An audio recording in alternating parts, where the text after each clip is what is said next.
ni mwakilishi wa wadi ya Kariara. Na pia mbali na mimi kuna yule ambaye ni Kiprono Arap Kirwa ambaye ni mchanganuzi wa masuala ya siasa. Karibuni sana, mjihisi mkiwa nyumbani studio za TV47. Na hivyo basi, mpenzi mtazamaji, wapo unajiunga nasi sasa hivi, kumbuka kwamba ni awamu ya pili, na hii leo tunajiuliza, je, Wakenya wako tayari kuweza kuelekea kwenye uchaguzi wa mwaka 2027? Na je, IEBC iko vipi? Wale ambao ni wanasiasa wanasema vipi kule nje, na labda wale ambao ni Gen Z ambao wanaaminika kwamba watakuwa wakijitokeza kuweza kujisajili kama wapiga kura, je, wamekuwa wakijitokeza kama walivyo kuwa wameweza kusema hapo awali? Na pia tunajiuliza swali la siku ni, je, unadhani IEBC ama Wakenya wako tayari kwa uchaguzi wa mwaka 2027? Kumbuka kwamba utaweza kuwa ukiwasiliana nasi kwenye mitandao yetu ya kijamii, Facebook TV47 Kenya, pia kwenye YouTube tutakuwa live ambapo ni TV47 Kenya. WhatsApp unaweza pia tutumia jibu lako ambapo nambari ni 0793267279. Hivyo basi, moja kwa moja tunaingia kwenye mjadala. Karibuni sana wageni wangu. Mheshimiwa, uko karibu na mimi. Na tumejiandaa kwa mwaka 2027 hata wakati ambapo tunaona Emurua Dikir na maeneo mengine yanaendeleza chaguzi zao ndogo. Lakini nitakuuliza, maana uko karibu na mimi mheshimiwa, nieleze iwapo wakati ambapo unasikia 2027 kama mwanasiasa Mkenya, labda unahisi vipi, unafikiria nini? Asante sana kwa hii nafasi ya kuwasiliana na Wakenya katika TV47. Naam. Mwaka ujao ni mwaka ambao ni wa umuhimu sana katika nchi yetu. Mimi nikifikiria kama mwananchi, hata kama si kama kiongozi, kama mwananchi wa kawaida. Naam. Naona nitapata nafasi ya kubadilisha yale ambayo naona kwamba yameenda kombo. Na ni mengi. Sababu kama mwananchi umekuwa nafasi ya kuchagua viongozi 6. Ndio. Kutoka rais hadi kiongozi wa wadi MCA. Naam. Na hiyo nafasi ambayo inakuja mwaka ujao ni ya kipekee. Ndio. Sababu nitaweza kubadilisha mahali ambapo mimi naona ulifanyika makosa. Kwa hivyo unakubali kwanza kama kiongozi ya kwamba kulifanyika makosa? Kuna makosa mengi yamefanyika. Ndio. Na kama mwananchi wa kawaida ukiangalia, sababu mimi kama mwakilishi wadi, mimi ndiye niko pale chini sana. Ndio. Kwa hivyo mimi naishi na watu. Kwa wiki nakaa na wananchi pale mashinani. Kwa siku 7, siku 5 niko pale. Kwa hivyo nasikiza kabisa na najua yale ambayo yanaendelea hapo. Kwa hivyo nikisema kuna makosa mengi ambayo yalifanyika, yako na huyo mwananchi yako tayari sana. Kwa hivyo, lakini kwa viongozi pia ni vizuri uelewe kwamba nimeongea kama mwananchi. Ndio. Ambaye yako tayari kubadilisha. Ndio. Lakini kwa perspective ya kiongozi, viongozi wengi nao wanatafuta ile survival. Sababu sasa 2027 imefika. Mpaka urudi kwa wale watu ambao walikupea kazi. Na wengi wanatia bidii kuhakikisha kwamba watarudi. Kwa hivyo, na pia kuna wale ambao ni wagombea ambao pia wanatafuta hizi nafasi. Ndio. Kwa hivyo sasa itakuwa ni vuta ni kuvute. Viongozi wakijaribu kusurvive, wale wengine nao wagombea wakitafuta nafasi. Ndio. Na pia naye mwananchi akijaribu kuangalia ni wapi atabadilisha, ni wapi ataendeleza.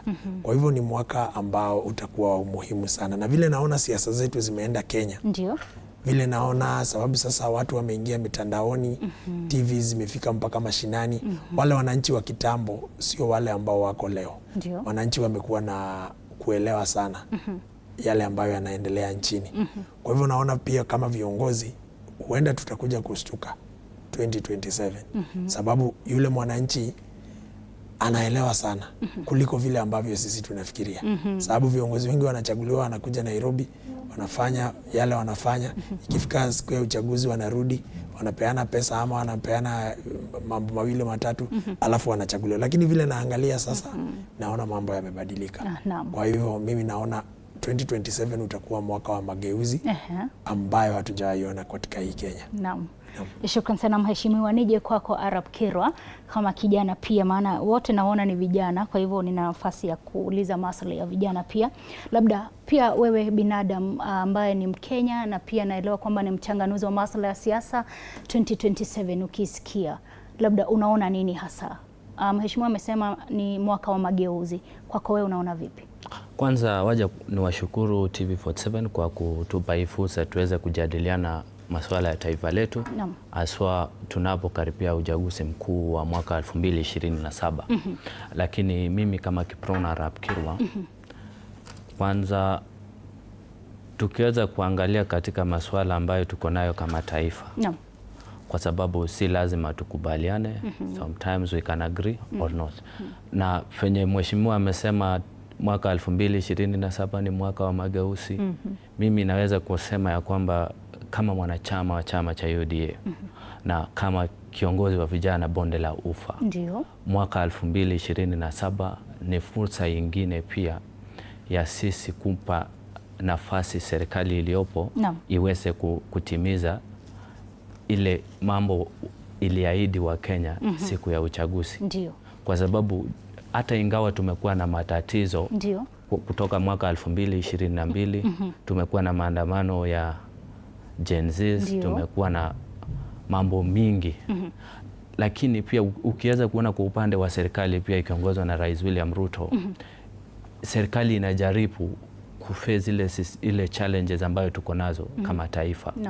Na mimi husema ya kwamba kwa sababu watu wengine wako na ile nia ya kusema mwaka 2027 ni mwaka wa mageuzi, pia sisi tunasema waliosema wako kadi kumwondoa Rais William Ruto wajue wako kadi, si one-sided movement. Sisi pia wengine tuko kadi. Na mimi nataka kusema hivi, ukiweza kuangalia katika ile manifesto ambayo Rais William Ruto aliweka mbele ya Wakenya, kwa sababu viongozi hasa wale wa upinzani wanaweza kusema ya kwamba, nimekuwa nikisikia wakisema hakuna haja ya mambo ya ujenzi wa manyumba, masuala ya housing, affordable housing, lakini wengine wao walitia sahihi mkataba huo na Rais William Ruto. Wengine wao walikuwa champions wa hii masuala ya affordable housing. Na hii affordable housing haijaanza na Ruto kuingia kwenye kiti ya urais. Imeanza wakati tuliandikisha kama taifa masuala ya Vision 2030. Tumekuwa tuna rais mwenye for the first time in our history amekuwa na ile courage kuweza kuimplement hii program, kwa sababu hii program ilikuwa na issues mingi ambayo haikuwa imetatuliwa. Ukiangalia katika masuala ya mbolea, kurudisha chini bei ya mbolea na ili tuweze kuwa na mazao mingi kwa wakulima wetu, serikali pia imejaribu. Ujenzi wa masoko, mahali mimi natoka, mimi siwezi kuangalia kwingine, nikiangalia bonde la Ufa, tuko na progress mingi katika ujenzi wa masoko, kwa sababu wale wafanyabiashara, wale mahasla wako pale chini walikuwa na matatizo ya kuharibikiwa kwa vitu zao wakiwa kwa soko. So na pia ni vizuri niweze kuongelea masuala ya afya. Kabla tuingie kwenye masuala ya afya, umesema kwamba viongozi wengi wanasema tu ni mwaka wa mageuzi. Imani yako wakati ambapo tunaelekea 2027 ni ipi kama Mkenya? Mimi imani yangu kama Mkenya ya kwanza, kwa sababu katika zile nafasi 6 ambayo tunaenda kuchagua tarehe 10 mwezi wa 8 mwaka 2027, ni kwamba mimi niko na imani na Rais William Ruto aweze kuendelea kuongoza taifa na aweze kuimplement ile manifesto alitupea mwaka 2022. Lakini hizi vitu zingine kama magavana, maseneta, sisi tuko na vita na wao, kwa sababu hapa Kenya kuna ile kitu tunaita selective amnesia. Gavana akifeli kufanya kazi yake, mbunge akifeli kufanya kazi yake, ama MCA kama rafiki yangu akifeli kufanya kazi yake ambaye alipewa na raia, ni Ruto must go. So, lakini nilikuwa namalizia nikisema hivi, ukiangalia katika ile manifesto ya afya ya SHA, Kenya Kwanza manifesto, ambaye rafiki yangu pia he was part of it. Alisoma hiyo manifesto vizuri, akahusia watu wa Murang'a vizuri. So hatuwezi kuwa tunasema tunafanya mageuzi, kitu ambayo iko ni sisi kama Wakenya tuweze kujaji serikali by what we can see rather than personality issues. Tutakuja hapo, maana namuona mheshimiwa kidogo hakubaliani na wewe kwa namna moja ama nyingine, lakini kwa sasa mniruhusu tu tuweze kufululiza moja kwa moja hadi katika kaunti ya Nakuru tuweze kupatana naye mwandishi wetu Mike Chalo. Mike, wapo unanipata kuhusiana na mjadala wa siku ya leo? Je, wakazi wa Nakuru wanasema vipi kuhusiana na, ama wako tayari vipi kwenye uchaguzi wa mwaka 2027?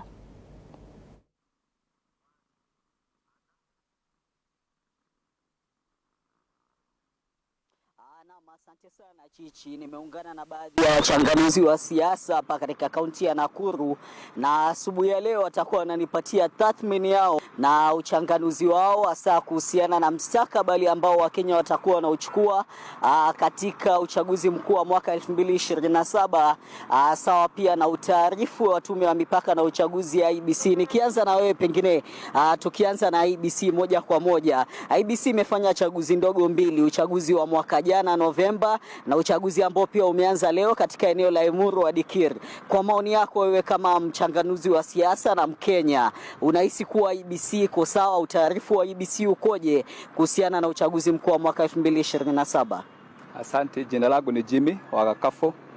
Mimi ni mwenyekiti wa Nakuru Citizens for Accountability and Development Association. We advocate for good governance. Niseme kwamba tuko na tume ya IEBC ambayo ndio lefali wa kuhakikisha kwamba wananchi wa Kenya wanapewa haki katika kuamua viongozi wanaowahitaji, viongozi wanaoamini katika taifa letu la Kenya. Na tulipata by election ya kule Bele North, na tukatarajia kuona kama IEBC itaweza kuongoza na kusimamia uchaguzi huo kwa njia iliyo na haki. Na kusema tu kweli, tuliweza kusikia watu wa Bele wakilalamika sana na wakisema ya kwamba uchaguzi haukufanyika walivyotarajia, na tena wakalaumu IEBC kwa sababu kuna mambo mengi, kuna dosari nyingi ambazo ziliweza kuonekana kule. Na kwa hivyo hiyo ilikuwa ni litmus test kwa IEBC, tuweze kuona kama Wakenya kana kwamba wameajibika kusimamia uchaguzi. Na niseme ya kwamba IEBC, you have a lot to do ili kuweza kuweka imani kwa Wakenya ya kwamba mnaweza kuaminika kusimamia uchaguzi wa taifa la Kenya. Pengine kwa maoni yako IEBC fanye nini? Tungependa, na jambo la kwanza, tungependa IEBC waweze kuzingatia mambo ya register ya wapiga kura. Tungependa wananchi wale ambao wamejisajili kupiga kura waweze kuwa katika register ya IEBC.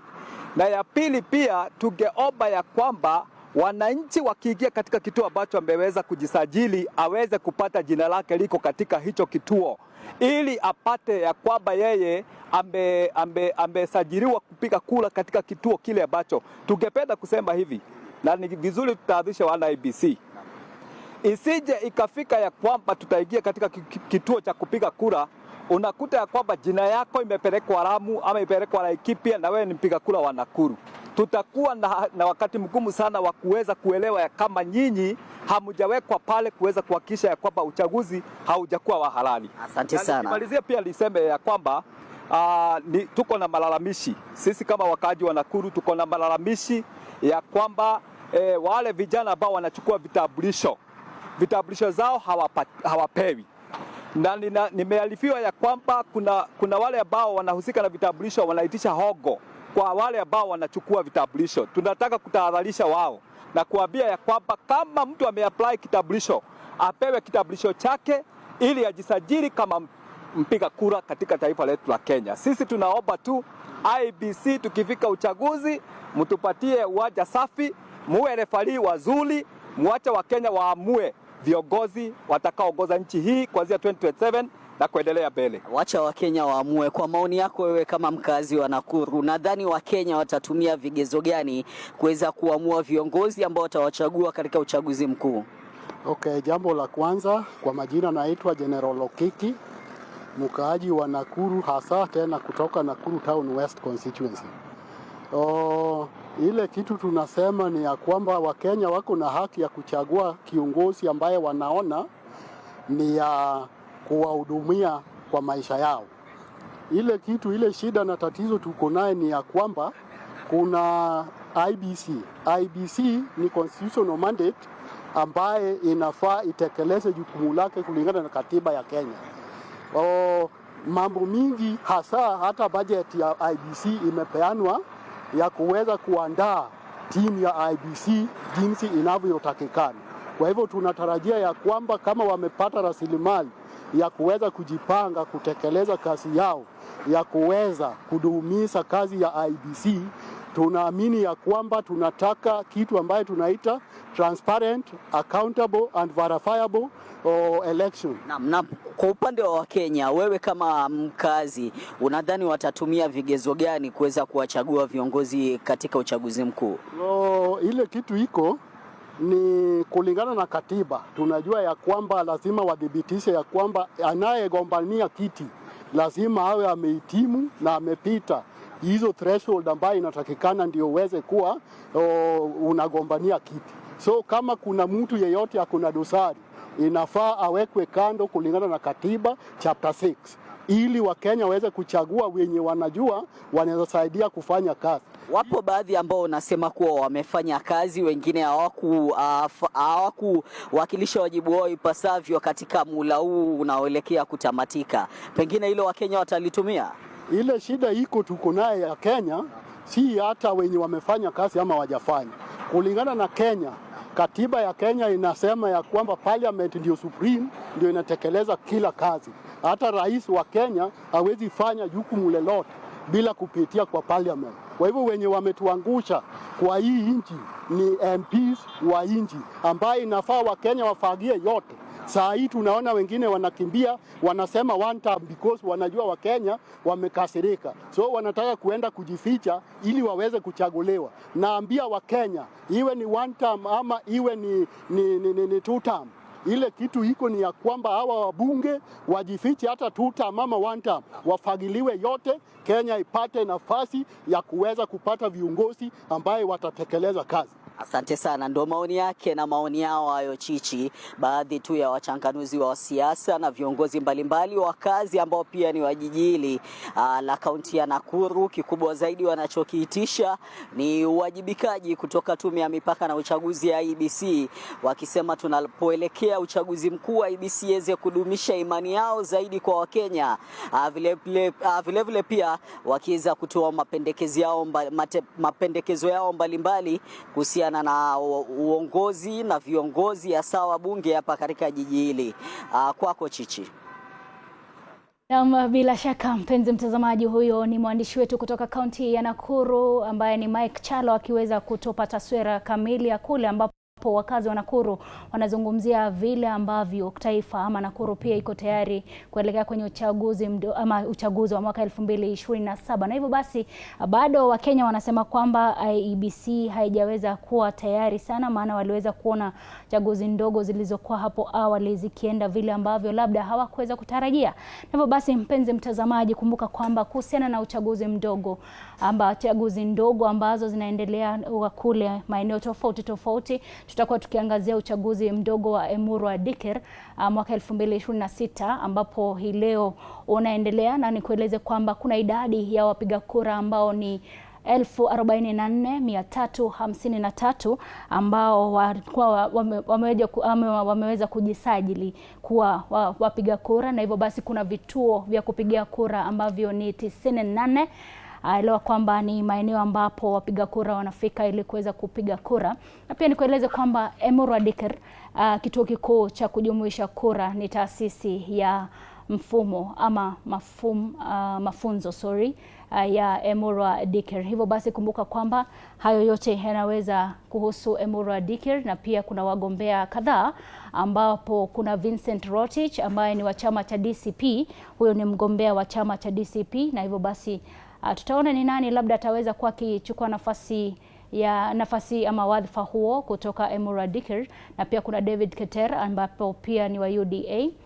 Pia tunaye yule ambaye ni Desma Cherono ambaye ni wa PNU, kuna Gideon Koech ambaye ni wa NVPK, pia kuna Kenneth Kiprono ambaye ni wa RLP. Hivyo basi kumbuka kwamba ni hayo yote ni kuhusiana na uchaguzi mdogo wa Emurua Dikir. Pia kuna elewa kwamba uchaguzi mdogo umeweza kufanyika baada ya kifo cha yule ambaye alikuwa ni mbunge wa eneo hilo ambaye ni Johana Ng'eno. Na hivyo basi kuna jumla ya kura mwaka 2022 tukiweza tu kujumuisha ama kuangalia vile ambavyo kuliweza kuendelea mwaka 2022 ama uchaguzi wa mwaka 2022, kulikuwa na jumla ya kura 35,752. Hivyo basi kuna ongezeko la kura kama 10,010 ama 10,010 ndio, ambapo hapo awali wale ambao ni wapiga kura kwa sasa idadi yao ni 44,353 ikilinganishwa na mwaka 2002. Kama nilivyokueleza ni kwamba wengi wameweza kujitokeza kuchukua wadhifa huo baada ya kifo cha yule ambaye ni marehemu Johana Ng'eno. Na hivyo basi tutarejea hapa studioni tuweze kujadili masuala ya safari ya uchaguzi wa mwaka 2027, iwapo taifa la Kenya liko tayari na IEBC je, imejitayarisha vipi? Tuweze kusikia. Tunaye yule ambaye ni mheshimiwa pia mchanganuzi wa masuala ya siasa yuko hapa. Nirejee hapa mheshimiwa na wewe, maana nilikuona ukitofautiana kidogo na mchanganuzi wa masuala ya siasa. Lakini nieleze wewe mwenyewe uko ground, kama vile ulivyosema, unakutana na Wakenya hususan katika wadi yako. Kile ambacho wanaweza kusema kwamba watabadilisha ni kama kipi hasa?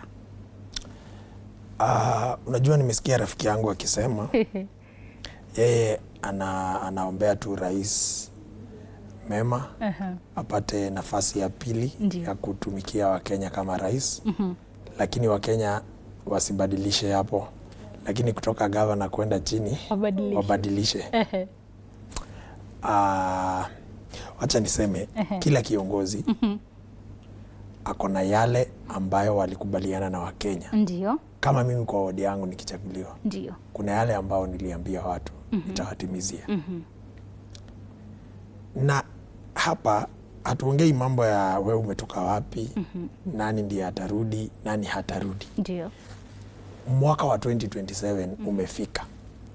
Kuna yale uliambia Wakenya utafanya. Ndio. Swali ni je, umefanya?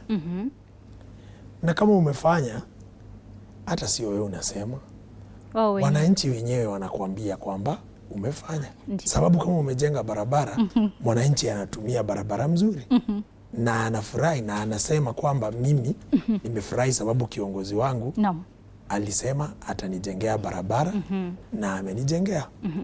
Ni kweli mimi kwanza nilichagua Rais Ruto mwaka wa 2022. Na mimi nilisimama na chama chake cha UDA. Nilichaguliwa na chama cha UDA. Ndio. Na ni vizuri kwanza niseme mimi kwanza sitasimama na UDA tena. Utatueleza kwa nini? Mwaka wa 2027. Na kwa sababu mimi nikiangalia yale ambayo tulikubaliana na serikali kuu kwamba itafanya, kwa njia kubwa sana haijatimiza hizo ahadi. Na zile pia zingine ambazo imetimiza haijatimiza ipasavyo. Acha nikupe mfano. Tuliambia mama mboga tutajenga soko. Kweli. Na ni kweli serikali imejenga masoko mengi sana. Katika kaunti ya Murang'a tumejengewa soko kama 20 ama 25. Kaunti ya Murang'a peke yake. Katika eneo bunge la Gatanga ambapo natoka, tuko na soko 2 ambazo ziko karibu kukamilika sasa. Na katika wadi yangu niko na soko 1 ambayo iko katika asilimia pengine 90 kumalizika. Lakini vile ambavyo hiyo soko imejengwa, sioni kama itafaidi wananchi. Ndio maana nimekuambia sio kufanya tu lile ambalo ulisema kwa manifesto utafanya. Ni muhimu pia sana ukae chini na wananchi uwaulize, haya maendeleo ambayo ninaleta mnataka yawekwe namna gani? Ili muelewane na wananchi, sababu wananchi ndio consumers wa maendeleo. Hata wakati unaenda kujenga barabara, mpaka uende ukae chini na wananchi ambao barabara inapita kwao. Msikizane, uelewe ni wapi kuna nini, sababu saa zingine unaenda unapata pengine kuna mto fulani ambao wananchi wana uenzi sana. Hapo pengine ndio walikuwa wako na historia na eneo fulani. Kwa hivyo mpaka uende ukae chini na wale ambao ni consumers wa yale maendeleo unaleta, muelewana, ndio inaitwa public participation. Mkae chini. Sasa soko zile ambazo zimejengwa Murang'a, mimi nakwambia hivyo sababu kwangu kuna soko moja, wadi yangu ina soko ambayo imejengwa. Ndio. Sioni hiyo soko kama iko na manufaa.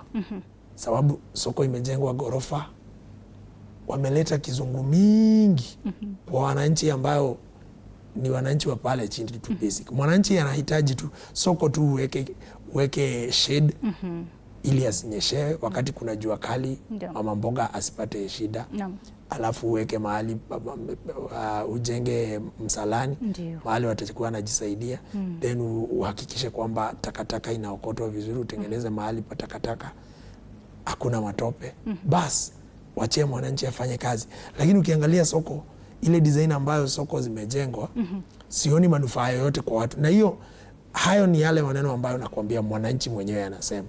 Sasa kama kwetu soko ya Ndonyoshege imemalizika, lakini mpaka leo hakuna hata mtu mmoja ameingia ndani, sababu hawakuzingatia ile public participation. Wajue wananchi wanahitaji soko ambayo inakaa aje.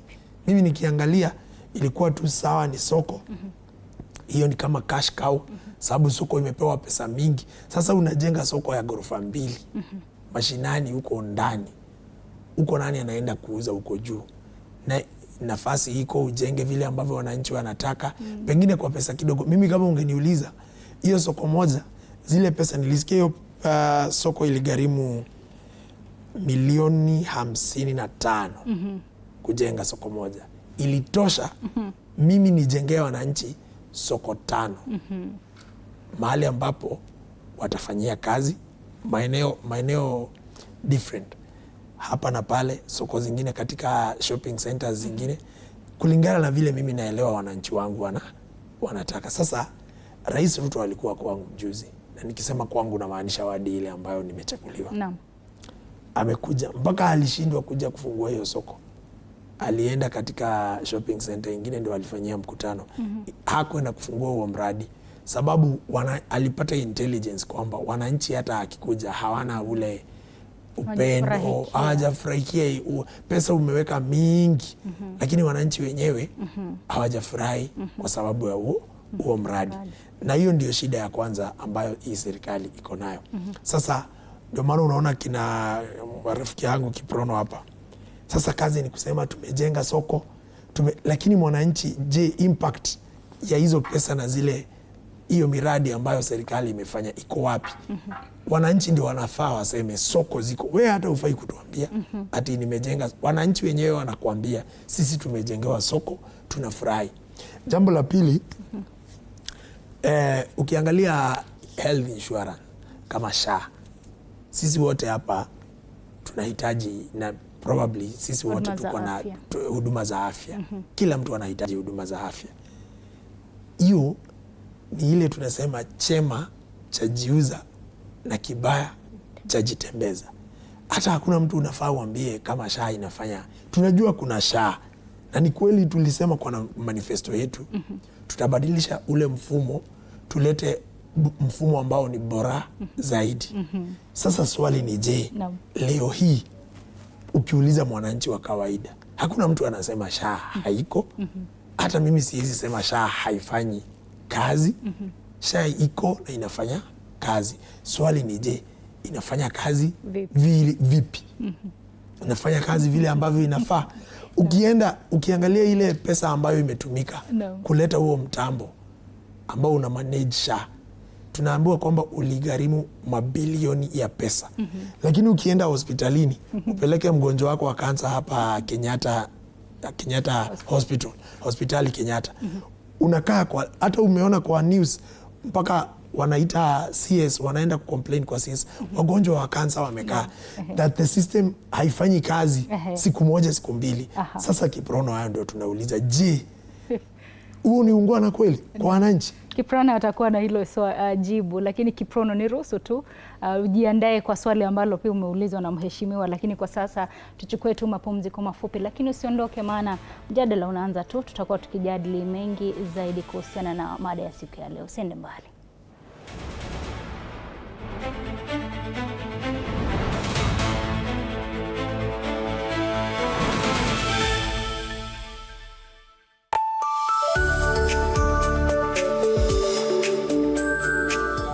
Sundays at 8:30 p.m. Good morning. You have my rent? Leo jioni kama tutakuwa tumelipa rent, nauza hii simu yako. Hamna pesa. I need 3 G's to make my nails today. Sasa hii inatuhusu aje? Can I order now? Do you ship? Can I get blinking ones? Mimi nilikuwa na trade. Nimewekelea kitele yangu. Kitele yangu na trade. Nikikunyuma. Oh my God. You left me. Nitumie ni live. Uko nje kuna wifi. Why? Hi-Fi? Wait, so what do we call this dish again? I have no idea. The cucumbers are there specifically for my beauty routine. Tamulini kero umeka kwa beauty product. Na ameenda. Tunafaa tukuwe na logo yetu. Like, si ni brand already. We won't entertain divas. No. I'm not dealing with a man child. Amazing. Nishapenda hii energy. Sundays at 8:30 p.m. on TV47. Saturday at 8:30 p.m. My father used to tell me that our hotel is the home for travelers. I guess I forgot that. Recently, it's been more of a mirror of my own ambition. Ooh, yeah. We might fail. We will probably fail, but not for a lack of trying. So for the last time, and the first time, welcome to Connect In, the best experience in Eastern Central Africa and its environs. Saturday at 8:30 p.m. on TV47. Wednesdays at 8:30 p.m. This is a very serious place. I see that. Surely. Hey, nyumba. This is the place. Just for a few days. Rule number 2. Kwani Google inajua maisha yangu wewe? That's my seat. It's a chair. It was hers.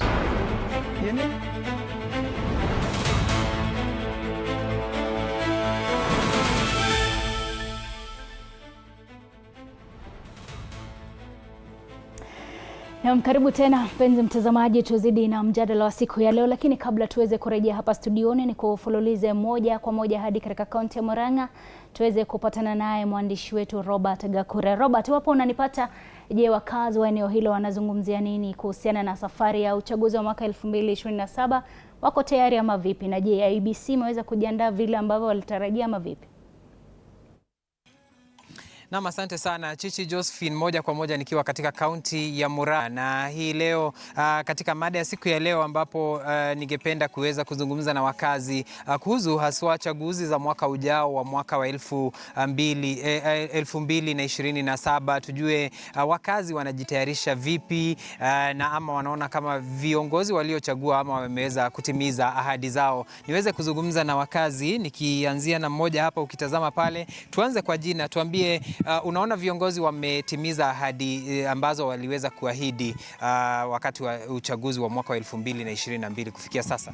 Basi asante sana. Mimi ni Mwakio Boniface ambapo ni mkaji hapa Murang'a, na ni kwamba tayari kabisa mpaka saa hii sioni ahadi zozote zile ambazo viongozi ambao tulichagua wametimiza, ila tu ni porojo tu na vituko na sarakasi za hapa na pale kila wakati. Lakini ni kwamba tutarejea kwamba sisi wenyewe ndio watu tunawachagua, na vile tunawachagua ni kwamba unapata kwamba ni zile tu katika zile tokenism ambapo wanapea wananchi, na vile wanapewa wananchi ndio wanashindwa kuchagua yule kiongozi ambaye anawafaa ama ambaye anazingatia mahitaji yao. So utakuta kwamba mara nyingi tu wale viongozi ambao wanaweza kuwashughulikia wananchi wapo, lakini kwa sababu ya kule kuhongana kwingi ndio kunasababisha kwamba unapata kwamba yule ambaye ako na fedha ndio basi mwenye kuongea, kwa sababu unapata kwamba wewe una fedha lakini uko na maono mazuri kwa wananchi wako, lakini huwezi kuchaguliwa. Mwingine ambaye anachaguliwa ni mwingine. Na pengine ni mambo gani muhimu ambayo utaweza ama yataamua kura yako katika uchaguzi wa mwaka ujao? Mimi sihitaji kuhongwa. Mimi naangalia tu yule mtu ambaye ako na lengo, yule mtu ambaye atajishughulisha na mambo ya wananchi, kuhakikisha kwamba kama ni serikali kuu, kuhakikisha kwamba ahadi anapeana anatimiza, kama ni governor ahadi zile ambazo anapeana anatimiza, vile vile wabunge, senator, women rep na vile vile MCA. Yote ni lazima tuangalie kwamba tusipeleke mtu tu kwa vile amekupatia pesa. Chagua mtu ambaye unajua atatumikia wananchi, atashughulikia mahitaji yako. Kama ni mambo masuala na shule, atashughulikia mambo ya shule, walimu, kila mahali katika nyanja zote. Asante. Niweze kumalizia na kijana. Asante. Niweze kumalizia na kijana hapa. Wewe unaona viongozi wametimiza ahadi ambazo waliweza kupeana katika chaguzi zilizopita, na kufikia sasa unaona katika uongozi viongozi wanaendelea vipi? Asante sana. Kwa majina yangu naitwa Brian Ngugi, mkaaji wa Murang'a. Kwa kusema ukweli, tulipochagua viongozi pale katika uchaguzi wa 2022, walituahidi mambo mengi. Kama sisi vijana tuliweza kuahidiwa mambo ya ajira kwa vijana. Kufikia hapa 70% ya vijana hapa nchini Kenya hawana ajira. Vijana wanatembea tu mtaani bila ajira. Government, serikali iliahidi ya kwamba vijana wataweza kukua mentored na mambo za biashara, lakini kufikia hapo hatuoni mafanikio yoyote. Pengine tukimalizia, kwa maoni yako, IEBC iko tayari kuongoza ama kuhakikisha uchaguzi wa haki na uwazi mwaka wa 2027? IEBC kwa kusema ukweli iko na kibarua ngumu, na hiyo kibarua kitaweza kujulikana pale katika zile by elections ambazo zinaweza kufanyika pale Olkalau na Emuru Dikil, kulingana na yale mambo ambayo wataweza kuendesha uchaguzi kwa njia ya haki na kwa njia ya huru. Hiyo ndio itaweza kudetermine tuweze kujua kwamba kama wako prepared 2027 kwa uchaguzi unaokuja 2027. Yes. Asante sana. Ni hisia ama maoni ya wakazi hapa kaunti ya Murang'a, wengi wakisema kuwa kufikia sasa wanahisi kuwa viongozi bado hawajaweza kutimiza zile ahadi ambazo ama waliweza kuweka kwenye chaguzi za mwaka wa 2022. Ni hayo tu kwa sasa, moja kwa moja kutoka hapa kaunti nambari 021 kaunti ya Murang'a. Kwako Chichi Josephine, jina langu ni Robert Gakure kwa niaba ya mpiga picha. Namshukran sana Robert Gakure kwa kuweza kuzungumza na wakazi wa eneo hilo kuhusiana na safari ya uchaguzi mwaka 2027. Lakini mpenzi mtazamaji, kabla tu tuweze kurejea hapa, ni kufululize tena kwenye kaunti ya Kisii, tupatane naye Alphayo Kombo. Wapo unanipata? Je, safari ya uchaguzi mwaka 2027 iko vipi kulingana na wakazi wa kaunti hiyo? Naam, asante sana Chichi Josephine. Nipo hapa katika kaunti ya Nyamira ambapo tutakuwa tunazungumza na baadhi ya wakazi watueleze tathmini yao ipo vipi kuhusiana na uchaguzi mwaka 2027. Je, ni vitigezo vipi ambavyo tutakuwa naangalia kabla ya kwenda kupiga hatua ya kuchagua kiongozi yoyote? Na je, baadhi ya viongozi ambao wamewachagua, je, iwapo wameweza kutekeleza wajibu wao na ahadi ambazo walikuwa wamewatolea? Na mwisho kabisa, iwapo wana imani na viongozi au wana imani na IEBC, tume hii ya IEBC na mipaka. Kumbuka kwamba walikuwa wanataka waweze kuongezewa fedha au mgao wao wa bajeti kufikia bilioni 74.8 ili waweze kufanikisha uchaguzi wa huru na haki. Hizi hapa ni baadhi tu za kauli za wakazi katika kaunti hii ya Nyamira. Kwa majina naitwa Brian, mkazi wa Nyamira. Sasa vitu zenye tutaenda kuangalia hapa hivi Nyamira, kitu ya kwanza ni barabara. Barabara ni mbaya. Sasa kama saa hii unaona wazee hapa hivi wanang'ang'ana mambo na matope. So kitu tutaenda kuangalia ni barabara, tuweke mtu mmoja atatusaidia. Barabara zikae sawa, ndo watu watafanya biashara yao. Pengine viongozi ambao mliweza kuwachagua, je, una imani kwamba wameweza kutekeleza ahadi ambazo walikuwa wamewaahidi? Viongozi wengine niseme hawajafanya juu kitu kama barabara ndio inatusumbua. So sisema wamefanya juu, kama wangefanya barabara zingekuwa sawa. Je, unaona tume huru ya IEBC una imani nayo kutekeleza uchaguzi wa 2027? Hiyo nao niko na imani kwa sababu ukiangalia hii uchaguzi yenye itaenda kufanyika ni uchaguzi kubwa. Sasa niko na imani itaenda kufanyika tu sawa. Kitu ya kwanza nataka kuangalia ni mambo ya shule, ya pili ni hospitali, ya tatu ni mambo ya barabara. Hiyo tu ndio tunataka kuangalia, na maisha yetu yamekuwa magumu kidogo, maana hatuishi vizuri jinsi vile tulikuwa tunatarajia kuishi. Pengine viongozi ambao mliweza kuwachagua mwaka 2022, je, unaona kwamba wameweza kutekeleza baadhi ya ahadi ambazo walikuwa wametolea kwa nyinyi wananchi ili mkaweza kuwachagua? Asa niongelea kama, sitaki kuongelea juu, nataka kuongelea chini kama MCA, kama MP. Hao ndio watu sisi kama watu watoko tunafikia. Ile matarajio yenye tuliahidiana nao watufanyie pata hatuchaona. Hivyo kama MCA hatuna imani na MCA, hatuna imani na MP. Hao ndio watu ambao tunafikia hapa jini, lakini ya juu sisi, mimi kama mimi sina haja na huyu. Je, unaona kwamba tume ya IEBC ipo tayari kutekeleza uchaguzi wa mwaka 2027? Iko tayari kabisa, ichapokuwa zile pesa zenye wanataka kuchagua, zile pesa ambao wataenda kuweka, hiyo ndio wataenda kutumia, zile pesa ni mingi. Hiyo gharama inaenda times 2 kuliko ile ya kwanza. Sasa ikienda times 2 itafanya nini? Kwa sababu wanasema kwamba wanataka kutumia hizo pesa ili kununua baadhi ya mitambo mipya ili waweze kuhakikisha kwamba uchaguzi unafanywa uko huru na haki. Hiyo ni kudanganya. Mitambo, mambo ya mitambo ni ile inafanya kazi. Hiyo ni mambo ya udanganyifu. Hata tunaona hao tena wanafanana kama hao viongozi sasa. Sawa. Kwa majina mimi ni Joseph Kirongo. Hii mambo unatuuliza ya kura, maoni yangu ya 2027, hao watu walikuwa wanatutanganya hapa, hawatarudi. Kwanza tunataka tuangalie hawa tunaenda kuchagua. Kitu cha kwanza, mambo ya shule, mambo ya barabara na umasikini nyumbani tuko nayo. Watoto wanalia huko, hospitali hatuna. Sasa ndio tunataka kuangalia hawa tunaenda kuchagua watafanya hiyo, lakini tunaamini tukiwaweka watatusaidia hiyo masida sote. Pengine unaona kwamba viongozi ambao waliweza kuchagua mwaka 2022 wameweza kutimiza baadhi ya ahadi ambazo walikuwa wamewapatia? Watatusaidia vile tunaona na vile tunakaa na wao, tuko na imani watafanya hiyo. Viongozi ambao tuliweza kuwachagua 2022, je, wameweza kutimiza ahadi ambazo walikuwa wamewaahidi? Hakuna kitu. Kazi yao ni kupigana bunge, wapate haki yao. Wakipata wanaenda nyumbani, na tena wakimaliza wanarudi. Sisi tukilia hawatuoni.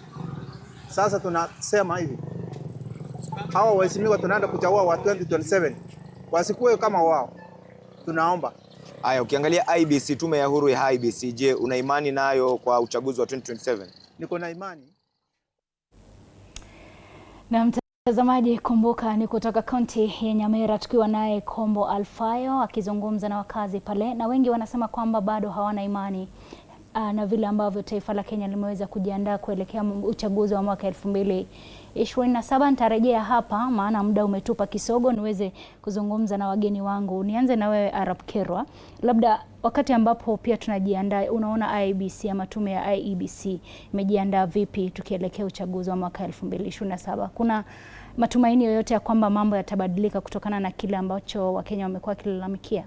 Kwanza Josephine, kama hatujaenda kwa masuala ya IEBC, nataka tu kuweza kuangazia masuala ya maendeleo na bajeti inaanza katika ile bunge la county kama ni masuala ya county na bunge la kitaifa kama ni mambo ya national government development.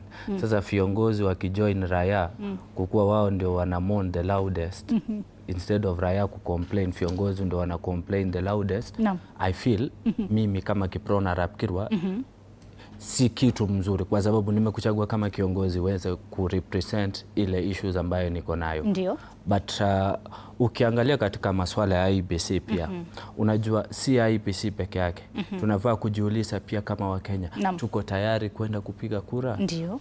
Tuko na wale stakeholders wengine kama ILOG, Elections Observer Groups, tuko na wale friends wa IEBC, wale watu, kila mtu katika hii process ya uchaguzi wa 2027 including political parties wako na stake katika hii mazungumzo. Sasa inataka ile kitu tunaita kwa Kiingereza multi stakeholder engagement, lakini niseme tu jambo moja. Voting starts and ends at the polling station. That is the minor KI ruling of 2017. So mtu asija akakudanganya ya kwamba mtu fulani ataweza kuiba kura. Ile kura ambayo inapigwa hapo ndio kura ambayo itakuwa inahesabiwa Bomas. So it depends on the preparedness of all the political divides. Kitu tunaweza tu kusii wa Kenya, tupige kura kwa masuala ya issues. Tuweze kuangalia ni kiongozi myupi anaweza kutatua masuala shida zetu. Ni viongozi myupi ataweza kuleta Wakenya pamoja, kwa sababu kumbuka tuko katika taifa ambayo ni very delicate. We have 42 tribes na kile tunahitaji kubwa ndio maendeleo iweze kuja ni unity ya taifa mzima. Tuweze kutofautiana na rafiki yangu kwa masuala ya kisiasa. Tukimaliza tunaweza enda kukunywa chai na tucheke, akinishinda ni sawa, I will come back next time. Lakini nikimalizia Josephine, niko na issues ambayo young people from where I come from are demanding from the elected leaders. Na nikitoka hapa kama sija mention hiyo issues itakuwa makosa kubwa zaidi. Katika eneo bunge ninalotoka na katika ward ninalotoka, MCA, vijana wanasema MCA hajaweza kufanya kazi katika ward ya Ronge na Manaret kule Sotik. Vijana wanasema mbunge hajaweza kufikisha ile kiwango ambayo alikuwa amewa promise. Na ile kitu tu ambayo naweza kusema kwa viongozi wawili, kwa sababu tunaweza kuwafikia hawa kama vile mwenzangu kule Murang'a amesema, is that we are going to have a showdown with you, the member of parliament and the MCA. And in this showdown, we are going to answer the unanswered question of 1963. Who has power? Thank you so much. Shukran sana, na shukran sana kwa kuweza kuitikia wito wa TV47. Mheshimiwa, dakika zako 2. Nieleze, je, unaona tuko tayari vipi? IEBC iko tayari vipi? Wakenya wako vipi wakati ambapo tunajiandaa kwa uchaguzi wa mwaka 2027? Wakenya wako tayari kupiga kura. Na wameshaonyesha hivyo katika zile chaguzi ndogo ambazo zimekuwa. Pia vyama vya kisiasa naona kwamba vyama vimejiandaa vyema. Na nichukue hii nafasi mwanzo nipongeze sana chama cha DCP.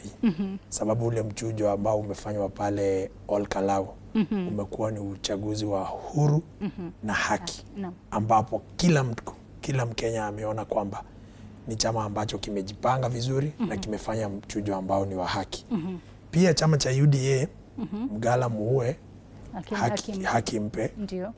Nimefurahishwa sana na mipango yao ya chaguzi ya michujo yao. Wamekuwa akifanya michujo kila mahali, hata mahali ambapo hawana ufuasi mkubwa kama Olkalau. Wamejaribu wale ambao wanagombea, wameletwa kwa wananchi, kila mtu aleta watu wake. Na kwa hivyo mimi kwa maoni yangu naona vyama vingi vya kisiasa kama ni DCP ama UDA wengi wamejipanga. Lakini naona kasoro kidogo kwa IEBC. Sababu ule uchaguzi wa Mbere ambao ulifanyika Mbere, kuna mambo ambayo yalifanyika, I wish ningekuwa na muda zaidi sababu ningeweza kuongea, lakini kuna mambo ambayo yalitokea Mbere ambayo kidogo yanazua hofu kwa Wakenya. Kama mambo ya violence katika uchaguzi. Kule Mbere tuliona kulikuwa na violence mingi sana. La pili, nashuku sana serikali. Sitaki nichochee wananchi, lakini nashuku sana serikali. Ukisikia kina Kiprono wakisema ati wananchi wasijali, uchaguzi utaanza uishe kwa polling station, kwa hivyo kila kitu iko sawa. Ukiwaiona mwizi ambaye anajulikana na umpate kwa njia anakuambia wewe pitia hii shortcut, usijali hii shortcut utafika haraka. No. Ujihadhari sana. Sababu lazima kuna mtego huko mbele. Hauna imani. Hiyo imani kwa serikali, sababu hata ile shida ilipatikana mbele. Ni watu wa serikali kutumia vitengo vya kiusalama kuleta violence, kulinda hawa goons ambao wanaletwa na wanasiasa. Unapata polisi wanazunguka na goons, wanaleta violence kwa uchaguzi. Na hiyo kile ambacho kinafanya ni kwamba ina suppress voters. Sababu watu hawataki kutokea kuchaguana wakati kuna vurugu. Mtu afadhali akae tu kwake na amani. Kwa hivyo mimi kidogo niko na kasoro na tashwishi kama IEBC itaweza kukua independent 100% kutoka kwa serikali, sababu serikali naona inatumia vitengo vyake different kuenda ku-influence uchaguzi wa 2027, including kutumia vita na vurugu kuhakikisha kwamba watu hawajajitokeza. Lakini mimi nipatie wananchi hope, niwaambie tuko kama viongozi. Haya ni mambo ambayo tunaangalia na inshallah mambo yatakuwa sawa. Kutakuwa vyema. Itakuwa vyema. Naam. Shukran sana mheshimiwa, shukran sana Kiprono Arap Kirwa kwa kuweza kuitikia wito wa TV47.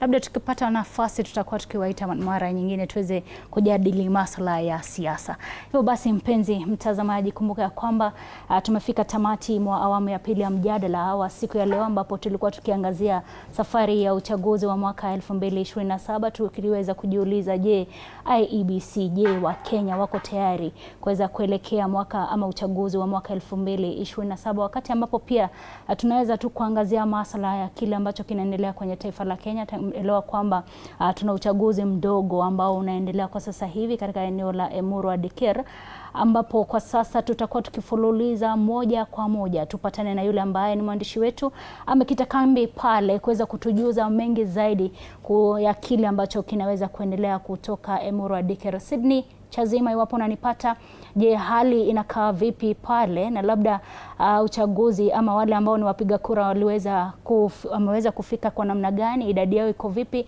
na waliweza kufungua labda vituo hivyo saa ngapi?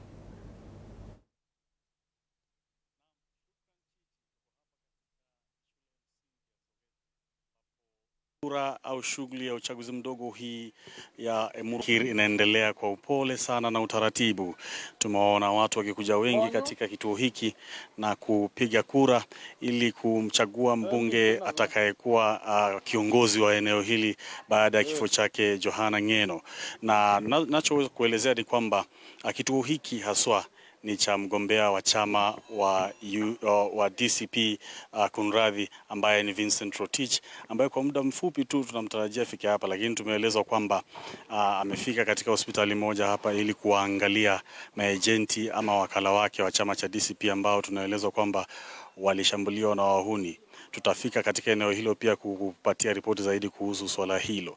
Na pia tunaweza kueleza kwamba mgombea wa kiti hiki cha Emuru Dikir kupitia chama cha UDA ambaye ni David Keter amepiga kura katika eneo la Chemeleli huko, na tutakutana naye mwendo wa saa 6 hivi ili kuzungumza naye moja kwa moja na tutakuletea taarifa hiyo. Lakini kando yangu hapa kuna mpiga kura mmoja ambaye amemaliza shughuli hii ili tuweze kutueleza jinsi shughuli hii imeweza kuendelea. Mama, karibu. Waweza simama hapa tu? Hebu tueleze jina lako na unatoka eneo lipi na umefika hapa saa ngapi kupiga kura hizi? Naitwa Aileen Rotich. Natoka sehemu ya Soget. Nimeingia saa hizi kupiga kura.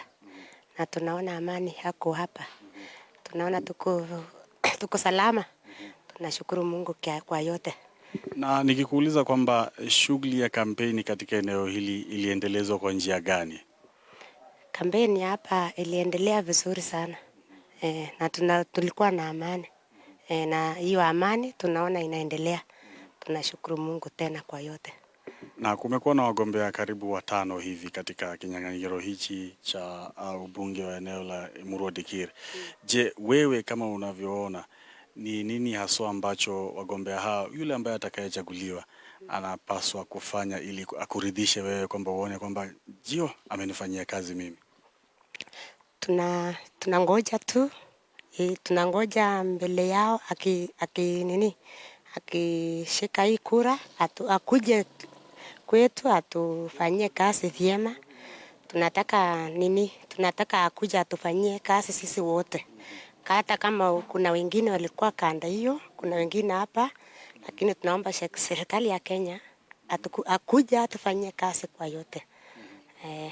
Nimeona kwamba kuna swala la barabara haswa. Hata tumeona kwamba gari letu limeweza kukwama katika matope hapa. Je, swala hili limekithiri kwa muda gani na ungependa lishughulikiwe kwa haraka gani? Tunataka ishughuliwe manjia, akakuja afanye kazi, aanzie njia kwanza, kwa sababu kama unataka kuenda kusafiri kwa haraka, tunataka afanye atutengeneze barabara kwanza, na watoto wetu ako shuleni akuja aone basari atujapata basari ya shule. Sasa tunataka hiyo, watoto wako nyumbani saa hii. Kumbusha jina lako. Irene Rotich, Rotich. Irene Rotich, shukran sana kwa kuzungumza nasi katika runinga ya TV47. Na tunaona kwamba kuna mgombea wa kura wa chama cha DCP ambaye anaingia sasa hivi. Je, hebu nieleze kwamba kulikuwa na kampeni ziliendelea hapa. Je, uliweza kuona viongozi wakuu katika serikali wakifika huku ama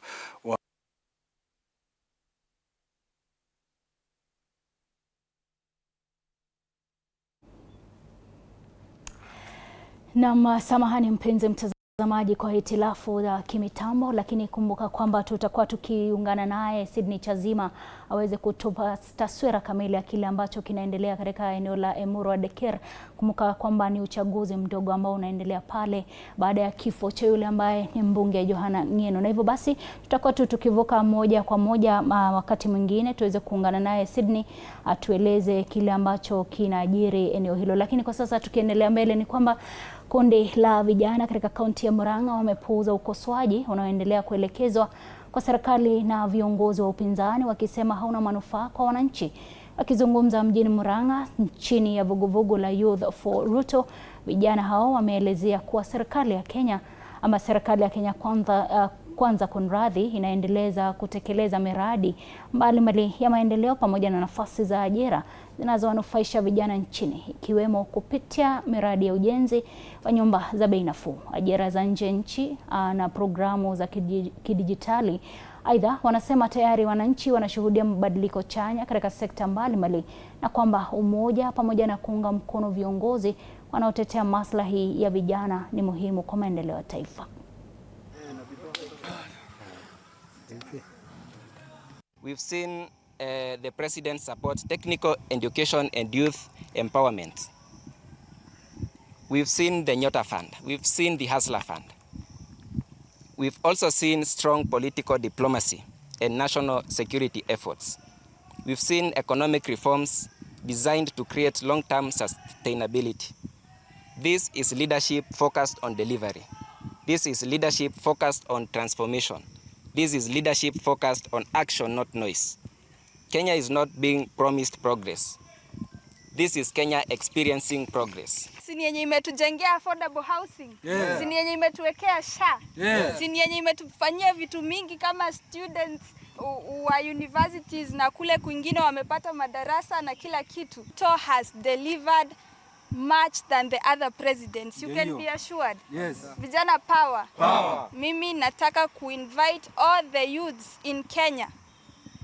Naomba mjitokeze to support Ruto, to support government yake ndio tuweze kuendelea. Si ametengeneza employment ya youths? Yes. Si ni ukweli? My call to the fellow youths of Kenya. Elections are coming in the year 2027. We are getting into a season of politics. It's time to choose wisely. It's time to make a good vote out of the card that you have. Na kwingineko mtazamaji ni kwamba wadau wa ICT nchini Kenya wamehimiza ujumuishaji wa lugha za mama kidijitali ili kuimarisha biashara na mawasiliano kote ulimwenguni kwa ufanisi. Katika hafla ya maadhimisho ya siku ya maonyesho ya kukubalika kwa wote iliyofanyika Chuo Kikuu cha Usio Afrika, wataalam walisisitiza kuwa matumizi ya anwani za barua pepe na vikuwa vya tovuti kwa lugha ya asili yatafungua fursa mpya za kibiashara. Hatua hii inalenga kuwajumuisha watu bilioni 1 ulimwenguni kote ambao wametengwa na uchumi wa kidijitali kwa sasa. The barrier of language has been holding back a lot of these people. And so today, through a training we are doing with the support of our partners, we want to have the conversation with all stakeholders on how do we get this additional 1 billion online by bridging this divide around language. Can we have emails? Can we have websites in local scripts, local languages? It is critical to bring the last mile of the unconnected online. And you can look at the last mile in very many ways, from infrastructure perspective, but most importantly from language perspective. Na mtazamaji, kufikia hapo tunatinga taarifa za TV47 saa 5. Kumbuka pia tulikuwa na mjadala, na hivyo basi tunasema ya kwamba tumefika tamati, lakini usiondoke, maana tutakuwa tukirejea na kile ambayo ni taarifa ama moja kwa moja kutoka mahakama ya Milimani, ambapo kesi ya kubanduliwa kwa yule ambaye alikuwa ni naibu wa rais Rigathi Gachagua inaendelea. Lakini kwa sasa ruhusu tu ni kupeleke moja kwa moja hadi Milimani loko ama mahakama ya Milimani. Umekuwa nami Chichi Josephine Karioke, hadi wakati mwingine tutakuwa tukipatana hapo kesho inshallah. Truly it's not my style, but the point is we are in